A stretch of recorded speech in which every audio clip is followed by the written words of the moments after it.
दुश्मनको हातमा सत्ता दिनु भएन, वर्ग दुश्मनको हातमा, वर्ग दुश्मनको हातबाट बल्ल बल्ल छिनेर कम्युनिस्ट पार्टीको हातमा आएको छ। कम्युनिस्ट पार्टीको हातबाट फेरि सत्ता छिनेर दुश्मनको हातमा लगाएर सत्ता दियो भनेदेखि फेरि यो चाहिँ मरुभूमिकरण भएर जान्छ।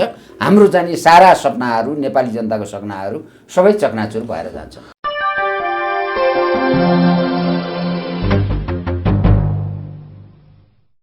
वामपन्थी नेता साध्यबहादुर भण्डारी सरलाई हाम्रो डाँफे अनलाइन टेलिभिजनमा स्वागत छ। धन्यवाद। अब सर्वोच्च अदालतको जो फैसला छ नि, यसले यो चर्किएको नेकपामा केसको काम गर्यो, कस्तो काम गर्यो? पहिलो कुरो, म वामपन्थी नेता मात्रै होइन, अहिलेको पार्टी विभाजन भर्खर सर्वोच्च अदालतले हिजो गरेको छ र म एमालेको नेता हुन्छु। त्यो अवस्थामा हाम्रो पार्टी एकता एमालेसँग भएको कमरेड केपी र मेरो बिचमा 74 सालमा हामीले चाहिँ पार्टी एकता गऱ्यौँ र समायोजनको प्रक्रिया अहिले दनान चलिरहेको छ।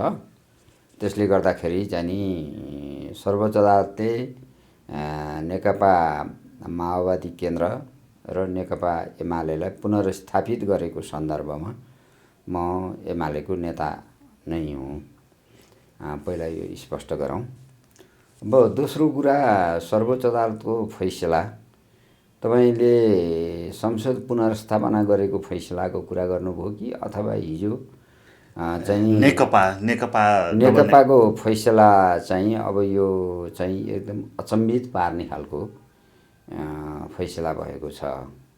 तर यसले ठुलो समस्याको हल दिएको छ। जो नेपाली काङ्ग्रेसले चाहिँ नेकपा नफुटेसम्म हामी फेरि सत्तामा आउन सक्दैनौँ। सत्तामा आउनको लागि चाहिँ नेकपा फुटेको घोषणा हुनुपर्छ भनेर माग राख्दै आएको थियो। अब नेपालीहरूमा एउटा चरित्र छ क्या, हामी सबैको। अर्काको घर चाहिँ एक तला ढलेपछि दुई तला समान भयो भनेदेखि एक तला अर्काको ढलेपछि आफ्नो अग्लो भएको महसुस गर्ने, होइन? नेपाली काङ्ग्रेसले आफ्नो पार्टी विस्तार गर्न सकेन। नसकिसकेपछि अब वामपन्थीहरूको पार्टी फुट्यो भने हामी फेरि सत्तामा आउन एउटा मौका पर्छ भन्ने एउटा सोचले ग्रसित भएको थियो र त्यो काम सर्वोच्च अदालतले पुरा गरिदिएको छ हिजोको घटनाले। पहिलो कुरो त। दोस्रो कुरो, संसद पुनर्स्थापना र प्रतिनिधि सभाको विघटनको मुद्दा पनि सर्वोच्च अदालतले केही समय अगाडि संसदलाई पुनर्स्थापना गरेको छ। तर पुनर्स्थापना गरेको संसदको चरित्र हिजो तपाईँले राम्रोसँग देख्नुभयो होला, तपाईँ हामी सबैले देख्यौँ। जो मानिस हिजो संसद पुनर्स्थापनाको लागि सडकमा कुर्ले, लाखौँ मान्छेहरूलाई चाहिँ तपाईँको बेघरबार बनाए, लाखौँ लाख करोडौँ खर्च गरेर चाहिँ विभिन्न ठाउँमा आमसभा गर्नेदेखि आम हडताल गर्नेदेखि त्यसले चाहिँ एउटा राष्ट्रिय क्षति बनायो। तर हिजोको पहिलो बैठकमै, होइन, अब माधव कुमार नेपाल र प्रचण्ड कमरेडहरूको चाहिँ पार्टीले चाहिँ बहिष्कार गर्यो। अब तपाईँको नेपाली काङ्ग्रेस र जसपाले चाहिँ तपाईँको चाहिँ त्यहाँ चाहिँ नौटङ्की देखायो। त्यहाँ भनेपछि संसद पुनर्स्थापना गरेर जुन खालको चारित्रिक विशेषता संसारभरि देखाए, त्यसले गर्दाखेरि चाहिँ त्यो खालको नाटक जो मञ्चन हिजो संसदमा देखा पर्यो, यसले चाहिँ कतै सर्वोच्च अदालतले संसद पुनर्स्थापना गरेर गम्भीर खालको गल्ती त गरेन भन्ने खालको भाव चाहिँ आम जनतामा पैदा भएको छ। त्यो एउटा गम्भीर चाहिँ राष्ट्रिय बहस भन्नुपर्छ यो। किन संसद त कसैलाई नै चाहिएको रहेनछ नि त। नचाहिएको संसद पुनर्स्थापना गरेर राष्ट्रिय सम्पत्तिको क्षय गर्ने काम जुन सर्वोच्च अदालतबाट भयो, होइन, त्यसको चाहिँ एउटा ऐतिहासिक चाहिँ बहस चाहिँ अब सुरु हुनुपर्छ भन्ने मलाई लाग्छ। अब किन भन्नुहुन्छ भन्दाखेरि संसद पुनर्स्थापना भइसकेपछि अहिले तीनटा परिघटना हाम्रो अगाडि छर्लङ्ग देखा परेको छ।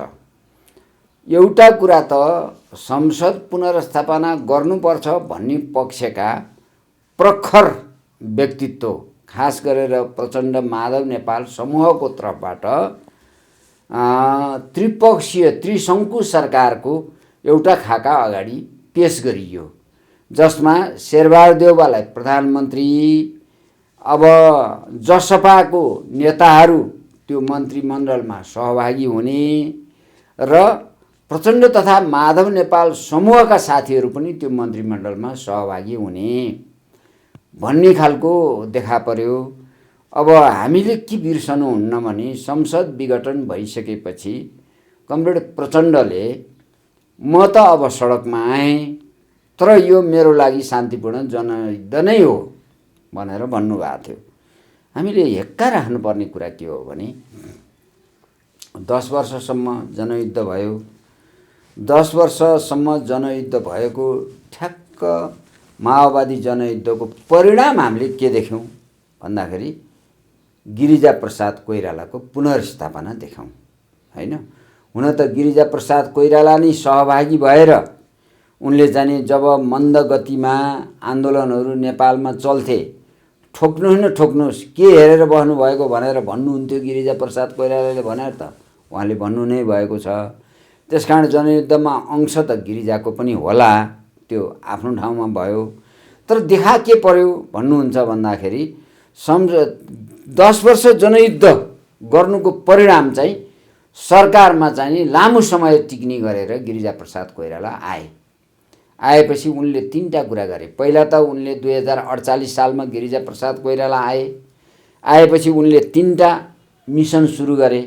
एउटा राष्ट्रिय अर्थतन्त्रलाई ध्वंस गर्नको लागि भयभरका उत्पादनका स्रोतहरू जति छन् त्यसलाई सिद्ध्याउने, अथवा चाहिँ 64 प्रकारका ठुला उद्योगहरू थिए, 14वटा ठुला चाहिँ तपाईँको जाने औद्योगिक केन्द्रहरू थिए, विकास के अरे जाने तपाईँको औद्योगिक क्षेत्रहरू थिए। त्यो औद्योगिक क्षेत्रलाई नि खत्म गर्ने, त्यो औद्योगिक ठुला औद्योगिक केन्द्र के अरे जाने औद्योगिक प्रतिष्ठानहरूलाई नि नष्ट गर्ने काम गरे। र यसको परिणाम के भयो त भन्दाखेरि नेपाल परनिर्भर भयो, खास गरेर भारत निर्भर भयो। अहिले हामी देख्छौँ 15 खरबभन्दा बढीको सामान भारतबाट नेपालले आयात गर्छ, जबकि त्योभन्दा पहिला नेपाल चाहिँ 2032 सालसम्म त अन्न नै बेच्थ्यो बाहिर, कपडा बेच्थ्यो नेपालले चाहिँ तपाईँको अमेरिकामा लत्ता कपडाहरू बेच्थे, गलैँचाका सामानहरू जर्मनीमा लगेर बेच्थे। यहाँ चाहिँ तपाईँको धेरै उत्पादित वस्तुहरू चाहिँ बाहिर लगेर बेचिन्थ्यो भने अब चाहिँ तपाईँको अहिले 15 खरबभन्दा बढीको चाहिँ हामीले आयात गर्ने ठाउँमा हामी पुर्यौँ र राष्ट्रिय अर्थतन्त्रलाई ध्वंस गरेर यसलाई चाहिँ तपाईँको असफल मुलुकमा परिणत गर्नको लागि गिरिजाप्रसाद कोइरालाले एउटा आयाम सुरुवात गर्नुभएको थियो 2048 सालपछि। त्यसपछि उहाँले चाहिँ लाउडा, धमिजा, सुडान लगायतका विभिन्न काण्डहरू रचना गरेर होइन भ्रष्टाचारलाई संस्थागत गर्ने दिशा दिनुभयो, भ्रष्टाचारलाई संस्थागत गर्ने दिशा दिनुभएको थियो। दोस्रो उहाँको कार्यकालको सबैभन्दा प्रमुख विषय त्यो थियो। तेस्रोमा आएर राष्ट्रघातमा तल्लीन हुने उहाँले भन्नुभएको थियो। कालापानी हाम्रो होइन भनेर भन्नुभएको थियो उहाँले 2055 सालमा। कालापानी हाम्रो होइन, त्यहाँको जाने स्वामित्वको हामीले चाहिँ तपाईँको कुरा गर्नु हुँदैन, लिपुलेक, लिम्पियाधुरा क्षेत्र र कालापानी क्षेत्र चाहिँ भारतलाई नै दिनुपर्छ, भारतकै हो भनेर भन्नुभएको थियो। अथवा त्यतिखेर चाहिँ सुस्ता मिचिरहेको थियो। सुस्ता मिचेका कुराहरू लिएर जाँदाखेरि कोही डिप्लोमेसी अपनाउनुपर्छ भारतसँग सम्बन्ध बिगार्नेहरूले चाहिँ सिमानाका मुद्दा उठाउँछन्, त्यसकारण यिनीहरूलाई चाहिँ तपाईँको घृणा गर्नुपर्छ भन्नुहुन्थ्यो उहाँले। अनि 2057 सालमा 40 लाख भारतीयहरूलाई नागरिकता दिनको लागि नागरिकता विधेयक ल्याउनु भएको थियो। त्यसको विरुद्ध सर्वोच्च अदालतमा मुद्दाहरू लडियो र चाहिँ त्यो चाहिँ तपाईँको चाहिँ त्यो खारेज भयो होइन। तर गिरिजाप्रसाद कोइरालालाई 3 पटक पुनर्स्थापित गर्यो भारतले। एकपटक 2048 सालदेखि 51 सालसम्म, अनि 2056 सालमा कृष्णप्रसाद भट्टराईलाई 5 वर्षसम्म सत्तामा रहने गरेर काङ्ग्रेसले भोट मागेको थियो। तर 6 महिना नहुँदै कृष्णप्रसाद भट्टराईलाई सत्ताबाट लखेटेर फेरि गिरिजाप्रसाद कोइराला फर्किनुभयो, आउनुभयो। त्यो दोस्रो पटकको उहाँको पुनरागमन भयो। र तेस्रो पटक 10 वर्षे जनयुद्धको टाउकोमा टेकेर 12 बुँदे सम्झौतापछि गिरिजाप्रसाद कोइराला सत्तामा आए र उनले चाहिँ नि महत्त्वपूर्ण काम के गरे भन्नुहुन्छ भने 40 लाख भारतीयहरूलाई पनि नागरिकता दिए। तराई टुक्र्याउनको लागि आधार खडा गर्नको लागि 2064 साल फागुन 16 गते महन्त ठाकुरहरूसँग नयाँ खालको सम्झौता पनि गरे उनले। र त्यति मात्रै गरेनन्, उनले चाहिँ नि तपाईँको चाहिँ भ्रष्टाचारको जग हाल्ने, राष्ट्रिय सम्पदाको ध्वंस गर्ने, नष्ट गर्ने, नेपालका युवा जनशक्तिलाई विदेशतिर लखट्ने र राष्ट्रिय उत्पादनलाई ध्वंस गर्ने, उद्योग धन्दा र विद्युतीय सामानहरू सबै भारतको पोल्टामा हालिदिने देखि लिएर चाहिँ नि तपाईँको थुप्रै कामहरू गरे। अब अहिले पनि 10 वर्षे माओवादी जनयुद्धको मुख्य अंश गिरिजाप्रसाद कोइरालालाई सत्ताबाट बहिर्गमन भएको मान्छेलाई पुनर्स्थापित गर्नु थियो भन्ने कुरा बाहिर जो देखा परेको छ, प्रचण्डजीले यस्तो गर्नुभयो भन्ने जो जनमानसमा परेको छ, मलाई लाग्छ उहाँले अब शेरबहादुर देउवालाई फेरि टाउकोमा टेकाएर त्रिशङ्कु सरकार बनाउने हरकत चाहिँ गर्नुहुन्न कि भन्ने मलाई लागिरहेछ। किन त भन्दा एउटा खालको उ त थेगिहाल्नुभयो। अस्ति फेरि चाहिँ प्राइम टिभीमा दुईटा कुरा गम्भीर मुद्दा उठाउनु भएको छ उहाँले। एउटा चाहिँ तपाईँको विदेशीहरूको लागि यो परिवर्तन भनेको विदेशीहरूको लागि चाहिँ कम्फर्टेबल सरकार निर्माण गरिदिने हो। अझ भारतको लागि त धेरै राम्रो हुन्छ। शेरबहादुर देउवाको प्रधानमन्त्रीत्वमा सरकार गठन गर्नु, त्यसमा हामी पनि समावेश हुनु, डाक्टर बाबुराम भट्टराईको पार्टी पनि समावेश भयो भनेदेखि त्यो भारतको लागि चाहिँ अत्यन्त कम्फर्टेबल हुन्छ भनेर उहाँले भन्नुभयो। र त्यो विदेशीहरूको लागि कम्फर्टेबल सरकार बनाउनको लागि हामीले परिवर्तन चाहेको हो कि होइन भन्ने कुराको एउटा समीक्षा हुन जरुरी छ। दोस्रो कुरो, उहाँले चाहिँ नेपाल भारत सम्बन्धलाई विशिष्टीकरण गर्नुभएको छ। उहाँले त्यो इन्टरभ्यूमा हिजो 2007 सालमा नेपाल भारत सम्बन्ध चाहिँ विशेष हो भनेर जवाहरलाल नेहरूले ल्याउनु भयो। त्यो विशेष सम्बन्ध भएको कारणले गर्दाखेरि नेपालीहरू पूर्ण स्वतन्त्र छैनन्, नेपाली भने जातिको स्वायत्तता मात्रै हो त्यो नेपाल भनेको भन्ने एउटा परिभाषा थियो उहाँको। त्यसपछि चाहिँ तपाईँको नेपाल चाहिँ भारत बेष्टित हुनुपर्छ र अनि नेपालमा चाहिँ भारतीय शासन चल्नुपर्छ भनेर सैनिक मिसन लिएर आउनु भएको थियो उहाँले।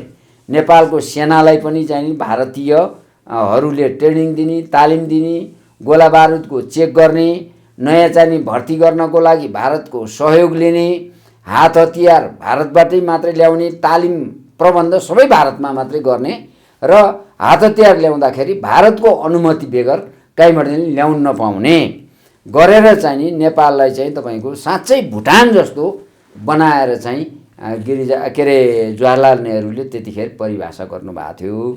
त्यो परिभाषालाई हामीले के भन्यौँ भन्नुहुन्छ भन्दाखेरि त्यसलाई चाहिँ नि भारतीयहरूले विशेष सम्बन्ध, नेपाल र भारतको बिचमा विशेष सम्बन्ध भनेर भन्नुभएको थियो। अहिले उहाँले विशिष्ट सम्बन्ध भन्नुभयो। नेपाल र भारतको बिचमा विशिष्ट सम्बन्ध छ। त्यो सम्बन्ध केमा व्यक्त हुन्छ त भन्दाखेरि एउटा पानी ढलो सम्बन्ध छ भनेर भन्नुभयो। दोस्रोमा सांस्कृतिक सम्बन्धको कुरा गर्नुभयो। तेस्रोमा चेलीबेटी सम्बन्धको कुरा गर्नुभयो। चौथोमा व्यापारिक सम्बन्धको कुरा गर्नुभयो। र यी तमाम सम्बन्ध चाहिँ भएको कारणले गर्दाखेरि नेपाल र भारतको सम्बन्ध चाहिँ विशिष्ट छ भनेर उहाँले भन्नुभयो।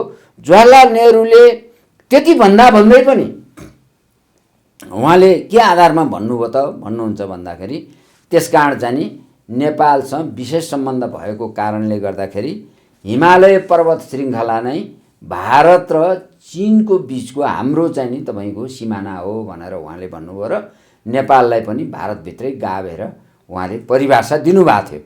अब कतै सङ्केत त्यतै त गरेको होइन भन्ने खालको एउटा आभास आउने गरेर उहाँले फेरि चाहिँ नि तपाईँको नेपाल र भारत सम्बन्ध चाहिँ विशिष्ट छ भनेर उहाँले भन्नुभयो। अब मलाई के लाग्छ भन्नुहुन्छ भन्दाखेरि यो संसद पुनर्स्थापना भइसकेपछि अब के गल्ती गर्नुहुन्न होला भन्ने मलाई लाग्छ भन्नुहुन्छ भने अब चाहिँ नि संसद त आवश्यकता रहेनछ भन्ने कुरा त हिजोको घटनाले देखायो होइन। एकातिर उहाँहरूले चाहिँ तपाईँको भीमरावजी लगायत माधव कुमार नेपाल कमरेड लगायत झलनाथ कमरेड अब प्रचण्ड कमरेड लगायत सबैले चाहिँ तपाईँको पहिलो एजेन्डाकै विषयमा न्यु खोजेर चाहिँ नि बहिष्कारै गर्नुभयो भने एजेन्डाको विषयमा न्यु खोजेर जसपा र चाहिँ नि काङ्ग्रेसले संसद अवरुद्ध गर्यो र हिजो कुनै पनि एजेन्डा पारित नभइकन अथवा त्यो राम्रो सुचारू नभइकन त्यत्तिकै त्यो अन्त्य भयो र कुनै पनि पार्टीका मान्छेहरूले चाहे चाहिँ तपाईँको राजमको मान्छेहरूले होस् चाहे नेमकीको मान्छेहरूले होस् आफ्नो भोइस चाहिँ त्यहाँ राख्न पाएनन् होइन। त्यत्तिकै अन्त भएको हामी देख्छौँ। अब यता आइसकेपछि शेरबहादुर देउवा यदि प्रधानमन्त्री हुनुभयो भने त्रिशङ्कु सरकार बन्यो भने अब जस्तो यी कुरालाई जोडेर जस्तो अब माओवादी छ होइन, माधव नेपाल गुट छ, अब ओली गुटै भनौँ होइन, अब त पार्टीहरू विभाजनको सङ्केत देखिसक्यो सर्वोच्चको फैसलापछि। अब अगाडि चाहिँ यो तीनवटा पक्षको अब तीनवटा गुटको भविष्य चाहिँ कस्तो देख्नुहुन्छ? अब मैले के लाग्छ भन्दाखेरि अब जसपा नेपाली काङ्ग्रेस र माधवजीहरू अथवा पार्टी फुटाएको घोषणा गरेर अथवा जो माओवादी केन्द्र बनेको छ त्यो मार्फतबाट यदि शेरबहादुर देउवालाई प्रधानमन्त्री बनाइयो भने अहिले देशमा तीनटा घटना घट्छ होइन। एउटा त शेरबहादुर देउवा प्रधानमन्त्री हुनासाथ जेएमआरसँग तपाईँको चाहिँ पश्चिम सेती सम्झौताको चाहिँ नि जुन जेएमआरले 4 वर्षदेखि चाहिँ तपाईँको त्यो रिन्यू भएको छैन। शेरबहादुर देउवाले पहिलो कुरा चाहिँ नि तपाईँको जेएमआरको सम्झौतालाई रिन्यू गर्नुहुन्छ र चाहिँ सिङ्गो पश्चिममा तपाईँ अहिले अनुमान के गर्नुहोस् भन्दाखेरि हामी सबै पश्चिमको चाहिँ तपाईँबाट चिन्तित छौँ कि महाकालीको पानी हामी प्रयोग गर्न सक्दैनौँ र हामीले गण्डकको पानी पनि प्रयोग गर्न पाउँदैनौँ होइन। हाम्रो पश्चिम तराईलाई सिँचाइ गर्नको लागि एउटा मात्रै पानीको स्रोत भने हामीसँग कर्णाली मात्रै बाँकी छ। कर्णालीको पानीको चाहिँ स्वामित्व चाहिँ पाउने गरेर जेएमआरले जुन सम्झौता भएको छ त्यसलाई रिन्यू हुनासाथ हाम्रो चाहिँ पश्चिम सुदूरपश्चिम खास गरेर चाहिँ गण्डकभन्दा पश्चिम नवलपरासीभन्दा पश्चिम नवलपुरभन्दा पश्चिमको महेन्द्रनगरसम्मको सारा जमिनलाई हामीले चाहिँ नि तपाईँको चाहिँ नि यो मरुभूमिकरण भएको घोषणा गर्न हामी हिचकिचाउनु हुँदैन, घोषणा गरिदिए हुन्छ। त्यो खालको सम्झौतामा उहाँले पहिला शेरबहादुर देउवाले हात त्यसमा हाल्नुहुन्छ। दोस्रो सम्झौता उहाँले चाहिँ नि उच्चकोशी बाँधको सम्झौता गर्नुहुन्छ र त्यस्तै मेचीमा खास गरेर पानी छैन। अब यो गण्डकको पानी हामी पश्चिम पूर्व लान सक्दैनौँ तर उच्चकोशी बाँधको सम्झौता हुनासाथ कोशीको स्वामित्व पनि भारतको हातमा जान्छ र त्यो स्थितिमा पूर्वी तराई पनि मरुभूमिकरण हामीले घोषणा गर्दा हुन्छ। अब कर्णाली र कोशीको दुईटाको सम्झौता उहाँको हातबाट टुङ्गिन्छ। त्यसो भएपछि देशको जलस्रोतको ठुला मामलाहरू भारतलाई सुम्पिने काममा पहिलो काम शेरबहादुर देउवाले त्यो गर्नुहुन्छ। दोस्रो के गर्नुहुन्छ, त्रिशङ्कु सरकार बनिसकेपछि भने त्रिशङ्कु सरकारले दोस्रो कुरा चाहिँ तपाईँको अहिले 38वटा विधेयकहरू संसदबाट पुनर्स्थापित भए। ती 38वटा विधेयकमध्ये 10वटा विधेयक चाहिँ चरम राष्ट्रघाती प्रकृतिका छन्। एउटा नागरिकता विधेयक चरम राष्ट्रघाती छ होइन। त्यसले 40 लाख भारतीयहरूले लिएको नागरिकतालाई पहिला चाहिँ नि तपाईँको त्यसलाई चाहिँ नि सहमति दिन्छ, 40 लाखलाई अनुमोदन गर्छ। 40 लाख अनुमोदन गरिसकेपछि 40 लाख भारतीय नागरिकहरूका शाखा सन्तान सबैलाई वंशजको नागरिकता दिनको लागि उसले बाटो खोल्छ। त्यसो भएपछि मुलुक सिक्किमीकरणको एउटा तीव्र गतिमा अगाडि बढ्छ। नागरिकता त्यो विधेयक पारित हुनासाथ दोस्रो गएर एमसिसी विधेयक पारित हुन्छ जो चाहिँ अहिले खारेज भएको थियो, त्यो पनि पारित हुने प्रोसेसमा आउँछ। किन त भन्दाखेरि तपाईँको संसद पुनर्स्थापना गर्ने पक्षले एमसिसी विधेयक हामी पारित गर्छौँ भनेर आन्तरिक सम्झौता गरिसकेका छन् र हिजो पनि शेरबहादुर देउवाको पालामा प्रधानमन्त्री भएको बेलामा माओवादी केन्द्र र नेपाली काङ्ग्रेसको कोलिसन गभर्नमेन्ट भएको पालामा यो चाहिँ तपाईँको सम्झौता भएको थियो। त्यसकारण दोस्रो चाहिँ तपाईँको एमसिसी पारित भएर जान्छ। दोस्रो तेस्रो चाहिँ अहिले चाहिँ आएर बसिरहेको सन्निकटमा के छ भन्दाखेरि शिक्षा विज्ञान मन्त्रालयले अगाडि सारेको चाहिँ तपाईँको युरेनियम प्रशोधन सम्बन्धीको विधेयक छ र त्यो पनि पारित भएर जान्छ।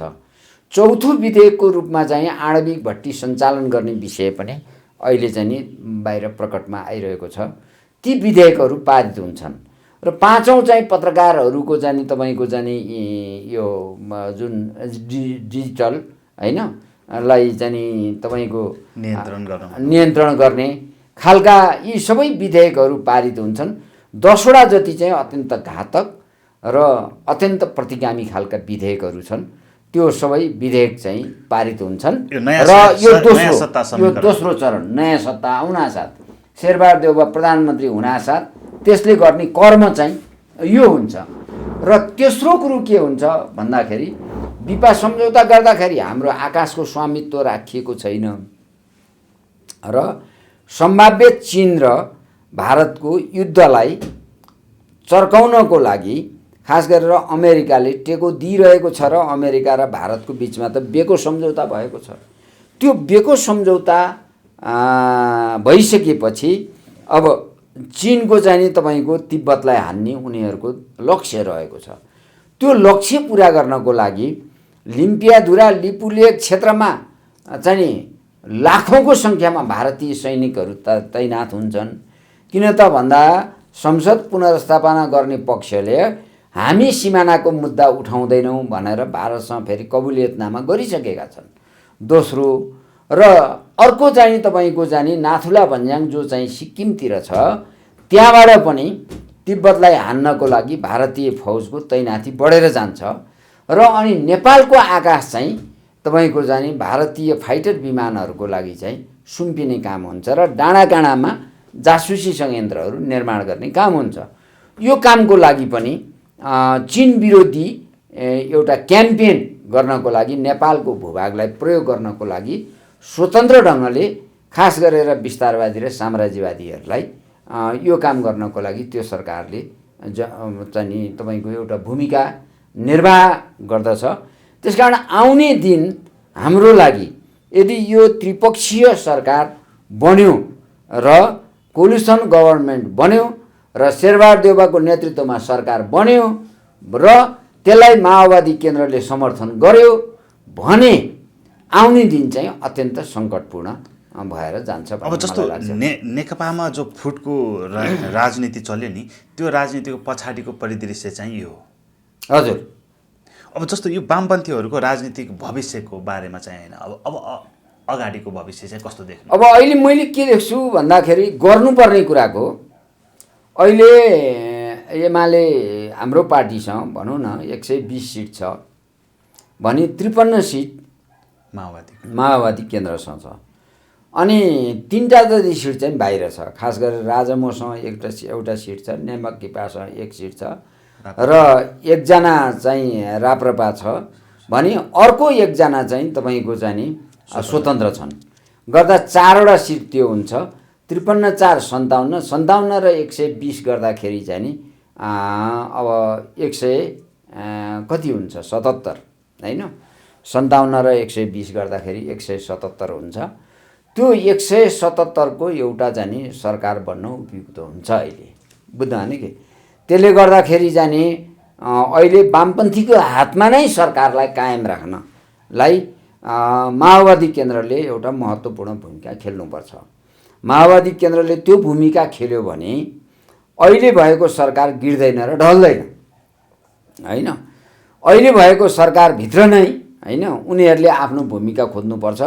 यदि वामपन्थीहरूको हातबाट सरकार खोसेर चरम दक्षिणपन्थी र तपाईँको राष्ट्रघातीको हातमा सरकार चाहिँ तपाईँको गर्नुभयो भने प्रचण्डजीले फेरि चाहिँ नि तपाईँको नेपाली जनताले कहिल्यै पनि नबिर्सने गरेर उहाँले नेपाली जनतासँग दुश्मनी कमाउने सम्भावना रहन्छ। मलाई लाग्छ त्यो बाटो जानुहुन्छ भन्ने मलाई लाग्दैन।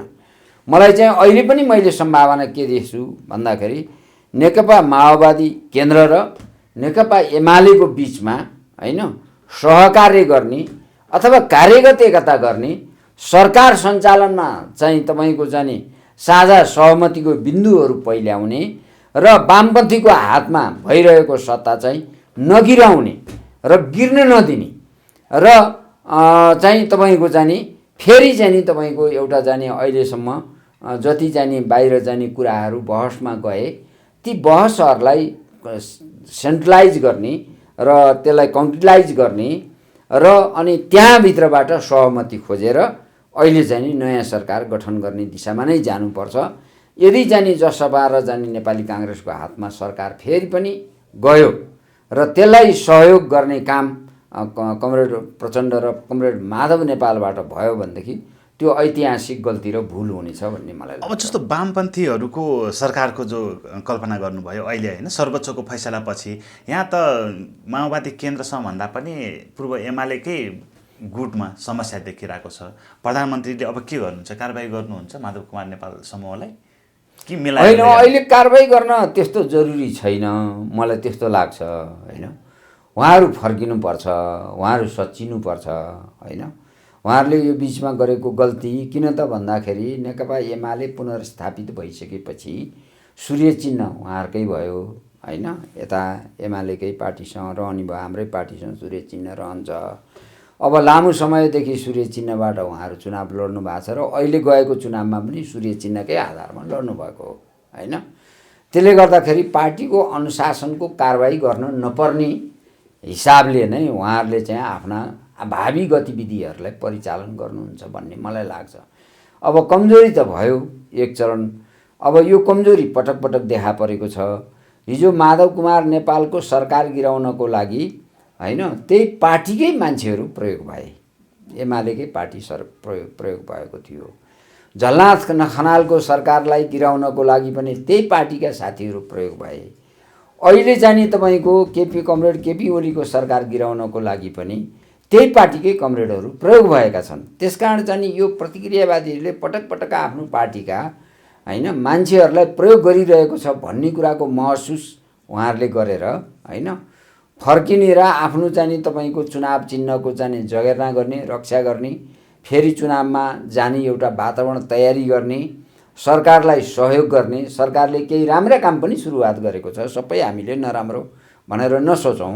लिम्बियाधुरा लिपुलेक क्षेत्रको चाहिँ जुन जमिन चाहिँ तपाईँको 397 वर्ग किलोमिटर जमिन अथवा चाहिँ तपाईँको 40,000 हेक्टर जमिन त्यहाँ फिर्ता लिने कामहरू भएको छ।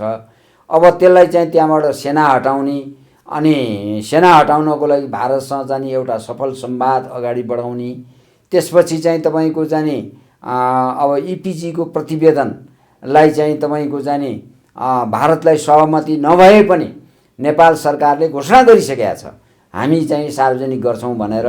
इपिजीको प्रतिवेदन धेरै राम्रा नेपाल र भारतको सम्बन्ध सुमधुर गर्नको लागि भावी दिनको लागि धेरै राम्रा चाहिँ तपाईँको चिजहरू त्यसमा आएका छन्। इपिजीको प्रतिवेदनलाई साझा ढङ्गले अगाडि बढाउनको लागि पार्टीलाई मद्दत गर्ने र चाहिँ इपिजीको के अरे जाने प्रतिवेदनलाई सार्वजनिक गर्ने, सुस्ताको गुमेको 14,500 हेक्टर जमिन त्यहाँ चाहिँ तपाईँको जाने त्यसलाई फिर्ता लिने र त्यो लगायतका देशका तमाम क्षेत्रमा जाने जति भूभाग हाम्रो गुमेको छ 71 ठाउँमा झन्डै 61,000 चाहिँ वर्ग के अरे 600 वर्ग किलोमिटर भन्दा बढी जाने गुमेको छ। 61,000 जाने हेक्टर भन्दा बढी जाने हाम्रो गुमेको छ। त्यो गुमेको भूभाग सबै फिर्ता लिने र ती भूभागमा खनजोत गर्न जाने किसानहरू मारिएका छन्, ती किसानहरूको भारतसँग क्षतिपूर्ति लिने कामहरू हामीले गर्न बाँकी छ। यी कामहरूमा दत्तचित्त भएर एकातिर काम गर्न जरुरी छ। अर्कोतिर चाहिँ हिजोको एमालेको सरकार भएकै अवस्थामा अथवा कमरेड केपीकै पालामा चाहिँ तपाईँको चीनसँग चाहिँ सम्झौता भएको छ, पारवन र कनेक्टिभिटी सम्बन्धी सम्झौता भएको छ। यातायातको चाहिँ तपाईँको प्रचुर मात्रामा 8वटा ठाउँहरू पहिचान भएका छन् हैन। 8वटा ठाउँबाट चाहिँ चीनसँग चाहिँ सम्बन्ध विकास गरेर लिएर जाने र बाटाघाटाहरू नयाँ खोलेर लिएर जाने रेलवे सम्झौताहरू भएका छन् चीनसँग। नेपालको केरुङदेखि काठमाडौँसम्म रेलवे ल्याउने कुराहरू सम्झौता भएका छन्। प्रोटोकलमा सन्धि भएका छन् र चाहिँ सुक्खा बन्दरगाह 4वटा नेपालमा खोल्ने र 3टा चाहिँ तपाईँको बन्दरगाहहरू मार्फत चाहिँ तपाईँको विश्व बजारमा चाहिँ नेपाली सामानहरू लिएर जानको लागि चीनले सहजीकरण गरेको छ। अब त्यो कुरोलाई का साथसाथै नेपालका चाहिँ प्राकृतिक सम्पदाहरू खास गरेर जलस्रोतको क्षेत्रमा चिनिया लगानीहरू उत्सुक भएर आइरहेको छ एकातिर भने, अर्कोतिर चाहिँ तपाईँको खानी खनिजका क्षेत्रमा पनि उनीहरूले अन्वेषण गरिदिने र त्यो चाहिँ नेपालको हितमा हुने कुरा पनि उनीहरूले गरेका छन्। ती कुराहरूलाई चाहिँ तपाईँको राष्ट्रिय उत्पादनको क्षेत्रमा अगाडि बढाउन जरुरी हुन्छ भन्ने मलाई लाग्छ। को लागि चाहिँ तपाईँको कमरेड माधव नेपालको पनि त्यत्तिकै भूमिका रहन्छ, कमरेड झलनाथ खनालको पनि त्यत्तिकै भूमिका रहन्छ, कमरेड जानी भीमरावलको पनि त्यत्तिकै भूमिका रहन्छ, सुरेन्द्र पाण्डेजीको पनि त्यत्तिकै महत्त्वपूर्ण भूमिका रहन्छ। ती साथीहरू सबै फर्किन्छन् भन्ने मलाई लाग्छ। फर्केर चाहिँ तपाईँको आफ्नो पार्टीले सुरुवात गरेका असल काममा हैन काँध थाप्ने र पार्टीलाई सहयोग गर्ने, सरकारलाई सहयोग गर्ने काममा नै दत्तचित्त भएर लाग्नुहुन्छ भन्ने लाग्छ। अब हामी अन्ततिर पनि छौँ होइन, अन्तमा चाहिँ आफ्नो नेतृत्वका जो साथीहरू हुनुहुन्छ, कार्यकर्ताहरू हुनुहुन्छ र देशवासीहरू पनि हुनुहुन्छ जसले अहिले तपाईँलाई सुनिराख्नु भएको छ, हेरिराख्नु भएको छ, उहाँहरूलाई अन्तमा के भन्न चाहन्छ? होइन, हामीले 3टा कुरा राखेका थियौँ पार्टी एकता हुने टाइममा। एउटा त नेपालको सङ्क्रमणकाल देखा पर्यो लामो समयसम्म। 2007 सालदेखि आजसम्म 5 वर्षीय सरकार एउटा पनि टिकेन। त्यो चाहिँ तपाईँको पञ्चायती कालमा पनि 30 वर्षीय पञ्चायती कालमा पनि 5 वर्षसम्म एउटा सरकार टिकेको पनि कुनै छैन। बरु एउटा प्रधानमन्त्री 5 पटक 6 पटक 7 पटक 8 पटक एउटै मान्छे प्रधानमन्त्री भए, कृष्णदेव बिष्ट पनि भए, सूर्यबहादुर थापा पनि भए। यस्ता चाहिँ तपाईँको प्रधानमन्त्री हेरफार अब एउटै मान्छे भइरहने, उसले केही काम नगरे पनि भइरहने, यस्तो चाहिँ सिस्टम आयो। तर खास गरेर भारतले नेपालमा अस्थिरता चाहेको हुनाले कहिले पनि यो सङ्क्रमणकाल अन्त्य भएन। त्यसकारण चाहिँ नि यो 2072 सालको संविधान जारी भइसकेपछि हामी सङ्क्रमणकालको अन्त्यतिर जान सक्छौँ। नेपालमा सङ्क्रमणकालको अन्त्य गर्नको लागि युद्धका डोबहरूलाई मेट्ने हैन, युद्धरत पक्षहरूलाई शान्तिमा बदल्ने, युद्धका घाउहरू जति छन् त्यसलाई चाहिँ तपाईँको चाहिँ मलमपट्टि लगाउने काममा चाहिँ हामीले दत्तचित्त भएर लाग्नुपर्छ भनेर भनेका थियौँ। र त्यो काम करिब करिब अहिले अब कमरेड विप्लवहरू समेत वार्ता र संवादमा आउने र चाहिँ शान्तिपूर्ण जनसङ्घर्षको माध्यमबाट अगाडि बढ्ने भन्ने कुरा टुङ्गो लागिसकेपछि त्यसले एउटा गति लिन खोजेको जस्तो हामीलाई लागिरहेको छ। त्यसकारण चाहिँ त्यो समस्या हल गर्नेतिर नै हामी सबै साथीहरू लाग्नुपर्छ भन्ने मलाई लाग्छ। 7 सालदेखिको अहिलेसम्मको घटनाक्रमलाई हेर्दाखेरि यो सङ्क्रमणकालमा छ। सङ्क्रमणकालको अन्त्य एउटा चाहिँ तपाईँको चाहिँ हाम्रो पाटो हो। दोस्रो भने के हो भन्दाखेरि हाम्रो राष्ट्रियताको जगेर्ना, पहिला चाहिँ भएको राष्ट्रको जगेर्ना, राष्ट्रियताको जगेर्ना गर्नको लागि अहिले 4-5 वटा काम गर्नुपर्छ। एउटा त तपाईँको लिम्पियाधुरा लिपुलेक क्षेत्रको 40,000 हेक्टर जमिन हामीले फिर्ता ल्याएका छौँ। सुस्ताको फिर्ता लिन बाँकी छ, मानेभन्ज्याङ फिर्ता लिन बाँकी छ, तपाईँको महेशपुर फिर्ता लिन बाँकी छ, कञ्चनपुर क्षेत्रका थुप्रै भागहरू हामीले फिर्ता लिन बाँकी छ।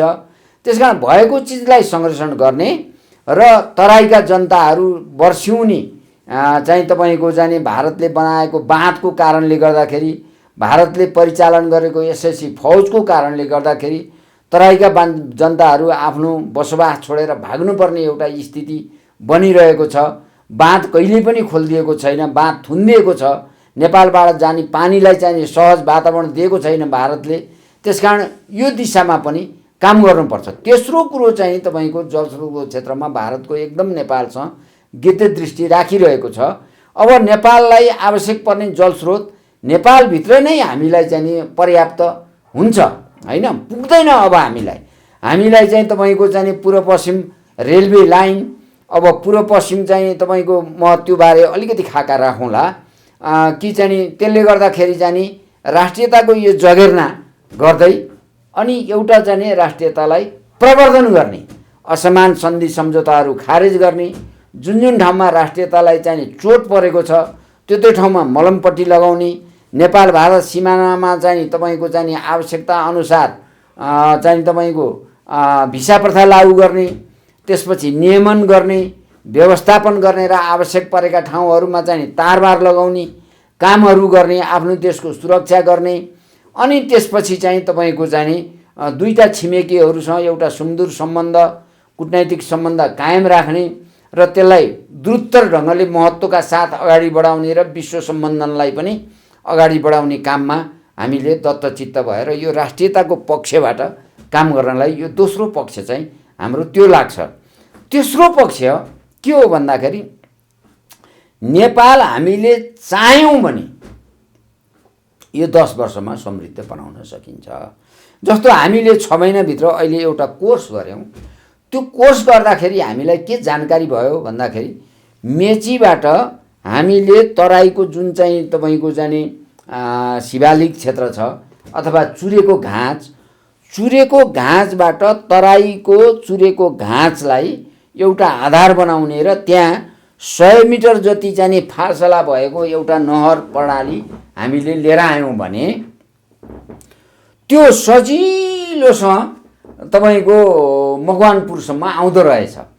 अब तपाईँको जाने सबै नदीनालाका पानीहरू बर्खाको होस् हिउँदको होस् त्यो सबै त्यो नहरमा हाल्ने, त्यो चाहिँ पूर्वदेखि पश्चिमसम्म त्यो चाहिँ तपाईँको च्यानल वाइज नहर सबै बनाउँदै ल्यायौँ भने कोसीको पानी हाल्ने र चाहिँ तपाईँको मेचीको पानी पनि हाल्ने, गण्डकीको पानी के अरे बागमतीको पानी हाल्ने, कमला नदीको पानी पनि त्यसैमा हाल्ने, सबैलाई बाँध बनाएर त्यसैमा पानी हालिसकेपछि त्यसलाई चाहिँ तपाईँको मकवानपुरको के अरे बाराको अम्लेखगञ्जसम्म राम्रोसँग त्यो पानी आउन सक्छ र अम्लेखगञ्जबाट एउटा सानो पाल खोलेर चितवन र चाहिँ मकवानपुरका घाँचहरूलाई सिँचाइ गर्नको लागि पानी छोडिदिने, बाँकी पानी त्यहाँबाट जाने लिएर गएर ठोरीको पूर्वी भागबाट नेपाल टु नेपालै चाहिँ तपाईँको माडीमा रिउ नदी जुन छ रिउ नदीमा लगेर हामीले गाह्न सक्छौँ। रिउ नदीमा गाह्नलाई त्यहाँ एउटा सानो पहाड छ, ढिस्को जस्तो पहाड छ। त्यो ढिस्को जस्तो पहाड त्यो 70-80 मिटर अग्लो मात्रै छ। त्यसलाई चाहिँ तपाईँको फोर्नासाथ हामीले चाहिँ बनाउन सक्छौँ। त्यसो गर्नासाथ के हुन्छ भने त्यो 100 मिटर भए पनि अथवा 75 मिटर भए पनि 4 मिटर अग्लो पानी हामीले निरन्तर दिन सक्यौँ भनेदेखि त्यहाँ 3000 मेट्रिक टनसम्म चाहिँ तपाईँको जाने सामान ढुवानी गर्ने जहाजहरू चल्दा रहेछन्। त्यसकारण त्यसबाट जहाज पनि चल्छ अनि पानी भरणको कार्यक्रम हुन्छ र सिङ्गो तराई सधैँको लागि हराभरा हुन्छ, सिञ्चित हुन्छ। अनि त्यहाँबाट सिँचाइको लागि हामीले चाहिँ पूर्वदेखि पश्चिमसम्म पुरै तराईमा चाहिँ सिँचाइ गर्न सक्छौँ। खास गरेर चाहिँ नारायणी नदीको किनारसम्म हैन हामीले चाहिँ पुरै सिँचाइ गर्न सक्छौँ, सिञ्चित हुन सक्छ। त्यहाँबाट चाहिँ हिउँदे खेती, तरकारी खेती हामी राम्रोसँग गर्न सक्छौँ। अनि त्यहाँबाट त्यो बाँकी भएको जुन माटो छ त्यो माटोलाई चाहिँ हामीले रेलवे लाइनमा जुन माटो चाहिन्छ, रेलवे लाइनको लागि त्यो माटो बिछ्याइदियौँ भनेदेखि हामीलाई एउटै माटोले दुईटा काम हुन्छ। एकातिर नहर पनि बन्छ, त्यो नहर बनिसकेपछि त्यो नहरले के गर्छ त भन्दाखेरि नेपाली जनताको सारा जमिन सिँचाइ गर्छ। अनि त्यहाँबाट चाहिँ सामान ढुवानी गर्नको लागि भेसल जहाज राम्रोसँग सञ्चालन हुन्छ। पानी भरणको कार्यक्रम अन्तर्गत चुरे पनि हराभरा हुन्छ र तराई पनि हराभरा हुन्छ। अनि पानीको व्यवस्थापन भइसकेपछि हाम्रो चाहिँ बाढी पनि नियन्त्रण हुन्छ र अनि त्यहाँबाट अन्नको फसल चाहिँ यति धेरै वृद्धि हुन्छ कि तपाईँको चाहिँ हाम्रो चाहिँ असङ्ख्य हुन्छ। त्यति मात्रै होइन, अब पश्चिमतिरबाट फेरि हाम्रो महाकाली नदीको हामी पानी प्रयोग गर्न नपाउने भएका छौँ। त्यो 2052 सालमा गरिएको सम्झौताको कारणले गर्दाखेरि अर्कोतिर हामी चाहिँ नारायणी नदीको पानी पनि हामी गण्डक नदीको पानी पनि प्रयोग गर्न पाउँदैनौँ। दुईटा पानी प्रयोग गर्न नपाएपछि अब हामीलाई कर्णालीको स्रोत मात्रै हामीले प्रयोग गर्न पाउँछौँ पश्चिम तराईको लागि। त्यसकारण पश्चिम तराईलाई कर्णालीमा के हुन्छ त भन्दाखेरि 260 मिटर अग्लो बाँध हामीले बनायौँ भने 4180 मेगावाट बिजुली निस्कन्छ। त्योभन्दा माथि 2000 मेगावाट बिजुली निस्कन्छ। दुईटा पानी मिसाउँदाखेरि 6200 मेगावाट बिजुली निस्कन्छ। त्यो 6200 मेगावाट बिजुली निकाल्ने पानीलाई हामीले चाहिँ जमिनमा ल्याएर जब हामीले चाहिँ पातमा के अरे चाहिँ त्यसलाई चाहिँ नहर प्रणालीमा ढाल्छौँ त्यसले 15 लाख हेक्टर जमिन हिउँदमा चैतको महिनामा सिँचाइ गर्न सक्छ। चैतको महिनामा त्यो 15 लाख हेक्टर जमिन सिँचाइ गर्ने पानी चाहिँ हामीले कर्णालीको घाँचबाट चाहिँ नि महेन्द्रनगरसम्म लान सक्छौँ। कर्णालीको बेसिनबाट हामी फेरि नवलपरासीसम्म ल्याउन सक्छौँ। र अनि दाउन्नेको चाहिँ नि किनारमा आइसकेपछि तपाईँको चाहिँ नि एउटा सानो पाल खोलेर हामीले चाहिँ नि नारायणीमा के अरे नवलपुरमा लिएर आउन सक्छौँ र बाँकी चाहिँ लिएर गएर फेरि चाहिँ नि दाउन्नेको किनार लिएर गएर नारायणी नदीमा लाएर ठुलो चाहिँ नि तपाईँको त्यहाँ पानी जहाजको एउटा जक्सन त्यहाँ बन्न सक्छ र अनि त्यसले चाहिँ नि सिङ्गो तराईलाई सिञ्चित गर्ने र अरबौँ अरब मुरी चाहिँ तपाईँको अन्न चाहिँ हामी उत्पादन गर्न सक्छौँ। त्यसकारण अब यति मात्रै होइन, त्यसो गर्दाखेरि जहाज एउटा प्रणाली हामीले पानी जहाज प्रणाली पनि हुने भयो, विद्युतीय रेल पनि हुने भयो। अब मध्य पहाडी लोकमार्गलाई मध्य ढाड बनाएर मेरुदण्ड बनाएर तिब्बतका नाकासम्म चाहिँ हामीले स्काई रेलहरू लान सक्छौँ, बाटोहरू लान सक्छौँ। अनि नहर प्रणालीहरूलाई जुन हाम्रो चाहिँ नदी प्रणालीहरू छन् त्यसलाई 20 मिटर 25 मिटरका चाहिँ साना चाहिँ तलाउहरू बनाएर त्यहाँबाट पानी चाहिँ लिफ्टिङ प्रणाली मार्फत पहाडको माथि काकुरामा हामी पानी लान सक्छौँ र पहाडबाट चाहिँ तपाईँको पानीलाई चाहिँ छोडेर हामी सिँचाइ गर्न सक्छौँ। अनि प्रचुर मात्रामा त्यति भइसकेपछि हामीले जलस्रोतको राम्रोसँग उपयोग गर्ने, विद्युतको राम्रोसँग उपयोग गर्ने, त्यसपछि चाहिँ खानी खनिजको राम्रोसँग उपयोग गर्ने, अनि त्यहाँबाट अन्न भण्डारको चाहिँ व्यापक विस्तार गर्ने र तिब्बततिर चाहिँ 8-10वटा 10-15वटा चाहिँ हामीले बाटो खोलेर तिब्बतमा लगेर व्यापार गर्ने, भारतमा लगेर व्यापार गर्ने र एकातिर त्यो स्थिति छ भने अर्कोतिर चाहिँ तपाईँको चाहिँ त्यो रमणीय क्षेत्रवाह हुनाले, नेपाल एउटा रमणीय क्षेत्रवाह हुनाले यहाँ चाहिँ पर्यटनको विकास गर्न सकिन्छ। यहाँ चाहिँ तपाईँको चाहिँ अब जडीबुटीको भण्डारहरू, धेरै प्रकारका जडीबुटीका भण्डारहरू यहाँ विकास गर्न सकिन्छ। पशुपालनका धेरै क्षेत्रहरू हामी यहाँ बनाउन सक्छौँ र त्यति मात्रै नभइकन मत्स्यपालनका जुन चाहिँ कर्णालीको नदीमा चाहिँ हिमालका चाहिँ तपाईँको त्यो हिउँका कत्लाबाट बनेका माछाहरू चाहिँ तपाईँको संसारमा प्रख्यात छन्। यस्ता मत्स्यपालनहरू हामीले गर्न सक्छौँ। यो जडीबुटीबाट अनि औद्योगिक क्षेत्र र खास गरेर रसायन क्षेत्रको विकास गऱ्यौँ भनेदेखि नेपाल 10 वर्षमा सम्पन्न मुलुक बनाउन सकिन्छ। त्यसकारण यो समृद्धिको खाका कोर्नको लागि पनि यो सरकारले 3टा कुरा गर्नुपर्छ। अहिले नै मैले भने, एउटा सङ्क्रमणकालको अन्त्य जो सुरुवात भयो, राम्रो भएको छ। दोस्रोमा राष्ट्रियताको सुरक्षा र प्रवर्धन, तेस्रोमा आएर समृद्धिको यात्रा। अब यो समृद्धिको यात्रामा त्यो समानतामा आधारित त हुँदैन, तर लाखौँ लाख चाहिँ बेरोजगार मान्छेहरूलाई देशभित्रै रोजगारी दिने भए हुनाले र त्यसको चाहिँ प्रचुर चाहिँ बजार चाहिँ भारत र चाहिँ चीन दुईटै भएको कारणले गर्दा, दुईटै हाम्रा छिमेकी भएको कारणले गर्दाखेरि हाम्रा सम्पदाहरू त्यहाँ बिक्री गरेर हाम्रा यहाँका मजदुरहरू सबै गाडी चढ्ने हुन सक्छन्। अब जस्तो देश विकासको यति मिठो मोडलको लागि चाहिँ पहिला सबैभन्दा मेन चाहिँ अब त यो राजनीतिक व्यवस्था चाहिँ सुध्रिनु पर्यो भन्नुभयो। हो, राजनीतिक व्यवस्था सुध्रिनु पर्यो। हाम्रा नेताहरूले चाहिँ तपाईँको चाहिँ उहाँहरूले चाहिँ आफ्नो धित मार्न भएन, दुश्मनको हातमा सत्ता दिनु भएन। वर्ग दुश्मनको हातबाट बल्ल बल्ल छिनेर कम्युनिस्ट पार्टीको हातमा आएको छ। कम्युनिस्ट पार्टीको हातबाट फेरि सत्ता छिनेर दुश्मनको हातमा लगाएर सत्ता दियो भनेदेखि फेरि यो चाहिँ मरुभूमिकरण भएर जान्छ। हाम्रो चाहिँ सारा सपनाहरू, नेपाली जनताको सपनाहरू सबै चकनाचुर भएर जान्छ। हस्, तपाईँको महत्त्वपूर्ण समय र विचारको लागि साध्यबहादुर भण्डारी सरलाई धेरै धेरै धन्यवाद। धन्यवाद।